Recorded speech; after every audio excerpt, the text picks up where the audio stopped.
So yan, start na tayo ng ating ride for today. Time check, it's 5:33. How's our legs? Okay naman yung legs natin. Pero ngayon, ano lang tayo ngayon? We will not push so hard.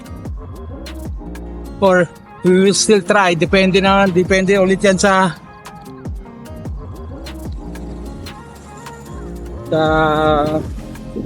adrenaline natin.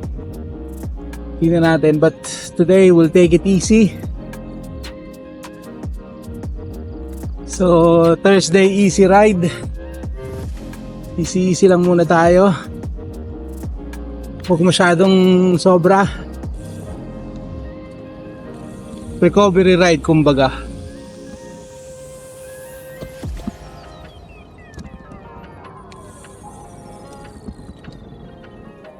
Recovery ride muna tayo.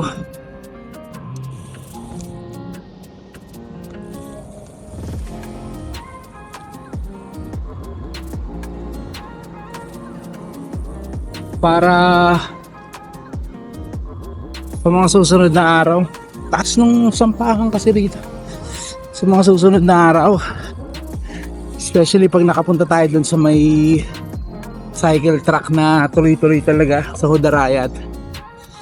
Tingnan natin kung mabibit ulit natin yung 1 hour 59 minutes and 54 seconds na 50 kilometer ride. So dito tayo ngayon sa Al Raha community, maiba naman. So yan, good morning sa inyo.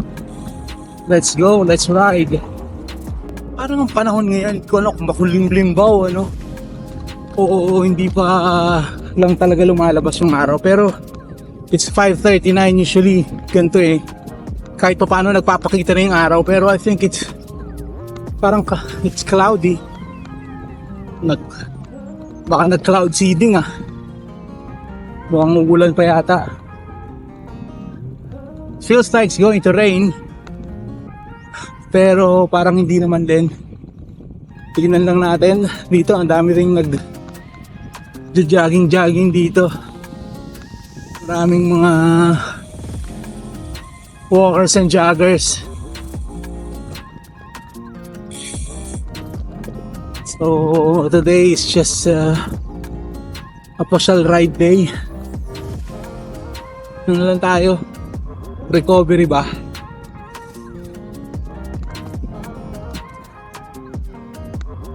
Medyo ramdam pa natin yung ating legs. So on that note, sana muna tayo. Shoutout muna. Shoutout sa mga subscribers natin. Salamat po sa support nyo. Sa mga new subscribers, welcome po sa ating channel, Proud to Fit. And those who are watching na hindi pa nakaka-subscribe, pa-subscribe na lang po. Pahit na lang po ng subscribe button dyan. Malaking tulong po sa atin. Libre naman po yan. So let's go. Yan na pala yung araw, paangat na. Ganda na yung araw, bilog na bilog.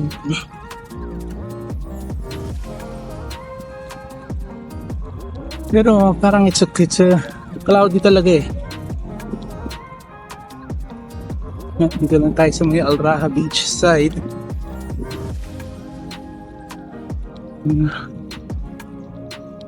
Dito mahirap din magmabilis dito. Hindi talaga natin kumbaga, if we're going to try to beat our previous records, definitely hindi dito sa area na to. Kasi ang daming, mas marami palang mga pedestrian dito, crossings.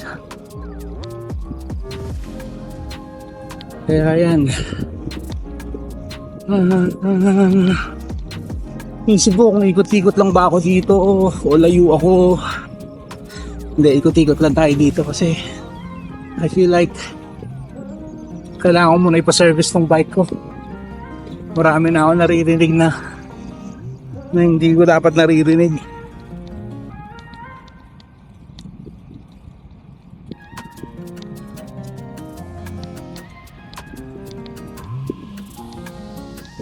Yan na. Sigat nga ang araw. Let's go!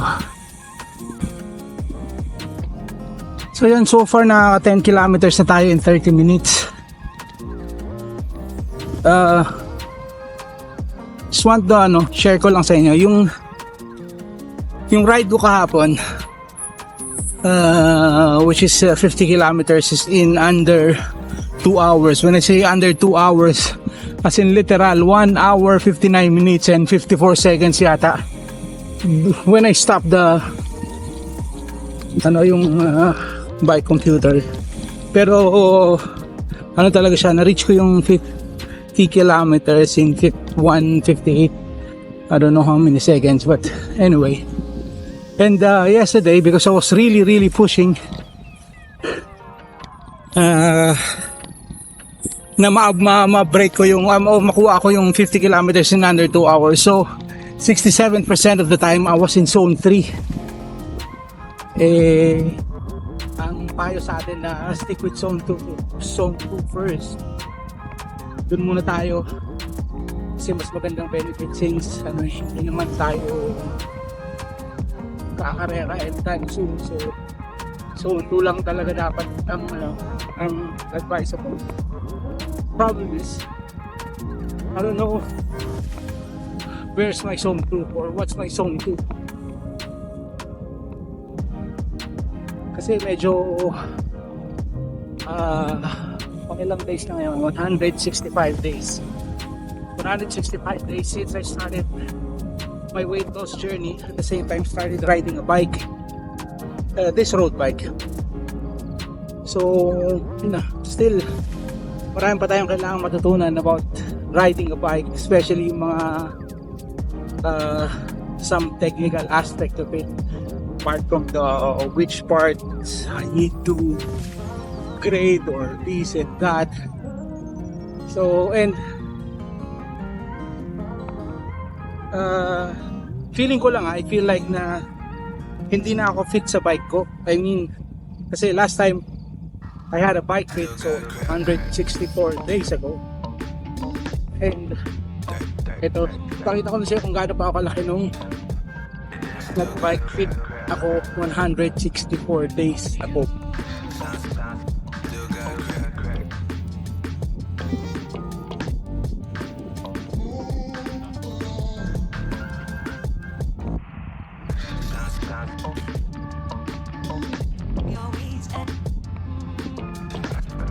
So yan, ganyan tayo kalaki when we are bike fit.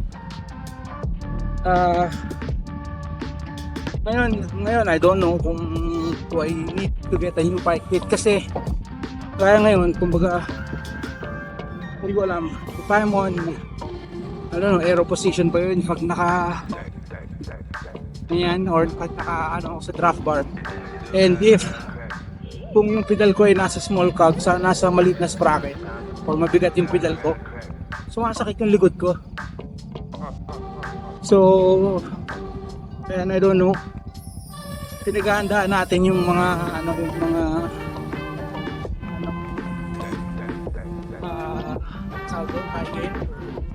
yung high-tech na bike fit kasi nasa 1,000 dirhams plus so maybe there they can advise me on what to do or what to upgrade on my bike or where is my zone 2. Kasi yung huling pinagtanungan ko kung ano dapat i-upgrade sa bike ko para maging a little bit more comfortable, ang sabi maganda raw magpalit na ako ng bike. I need to buy a new bike. So but I'm okay with this bike, and ano ba naman siya, naging partner ko na siya. I'm not saying I'm not comfortable, komportable naman. Ang malaking kalabang ko lang kasi is yung numbness ng kamay. Ngayon nakakailang pala tayo, 36 minutes, pero yung hands ko starting to feel numb. I don't know, because maybe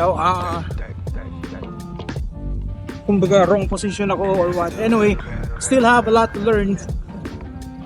So kung meron kayong mga advice dyan sa akin, kasi nung nag-ride tayo ng 80 kilometers, talagang sobrang sobrang tiis, ganda yun. Tiniis ko talaga yung ng kamay, na tipong hindi tumatagal ng 1 minuto sa isang posisyon ng kamay ko, talagang palit ng palit. Kasi talagang it's really yun yung kumbaga tigil sa atin to ride longer. Kaya yan, so hopefully once na prepare tayo ng budget for yung mga computerized or whatever, yung mga high-end na bike fit, may mga gamitan ka na kung anong manik-anik. So yan ang magandang iyan natin.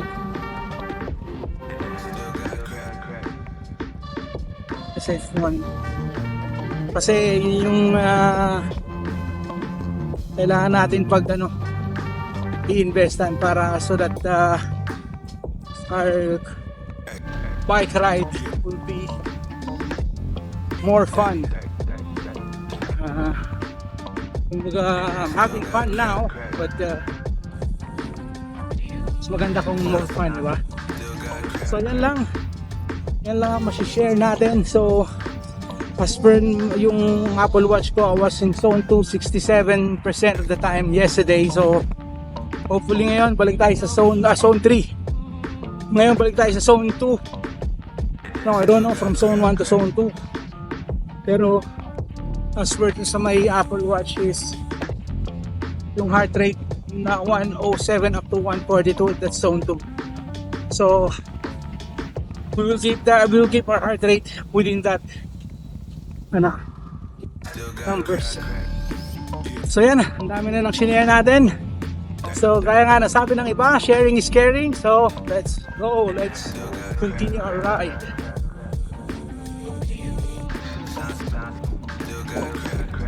So yan, gising na si Haring Araw. Medyo nahuli ng gising na-late ng gising.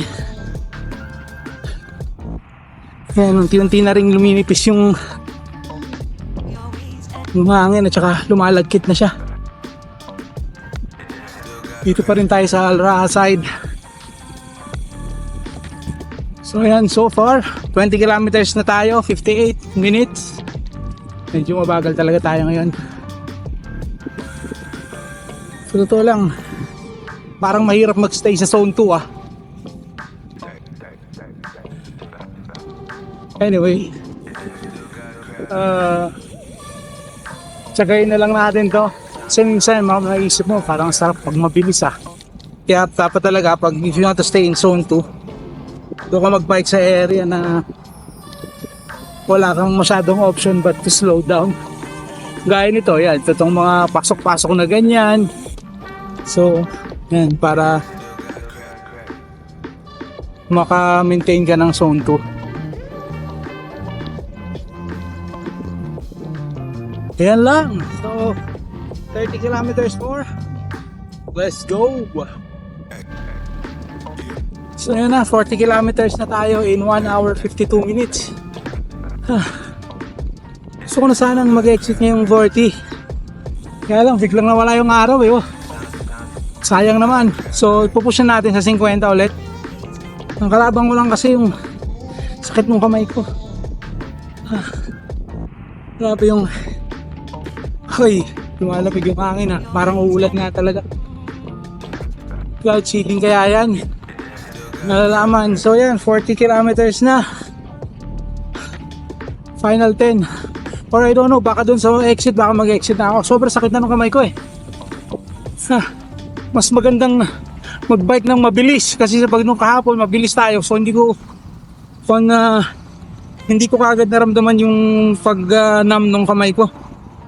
Ngayon 30 pa lang, 40, 30 pa lang, ramdam ko na. So tingnan natin kung i-continue natin ang mag-exit. Let's go. So ito na. Naka 45 kilometers na tayo. Time is 2:07, 2 hours 7 minutes, 45 kilometers. So sakto na to, pa-exit na tayo. Yan, majority of the time nasa zone 2 naman tayo. So yan yung aim natin to just be in zone 2 for now. Mas maganda raw ang benefit yun. Sabi. Yan. Sakit na ng kamay ko, promise. Kasi talagang gusto ko nang mapagod. Okay. Ulan nga yata.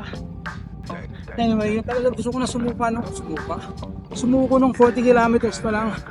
Pero sabi ko sige, lagpasan natin yung exit para wala tayong magawa. Pero sobrang sakit siya talaga. I mean, it's uncomfortable na siya. So anyway, yan na. See you sa exit. Let's go. See you at home.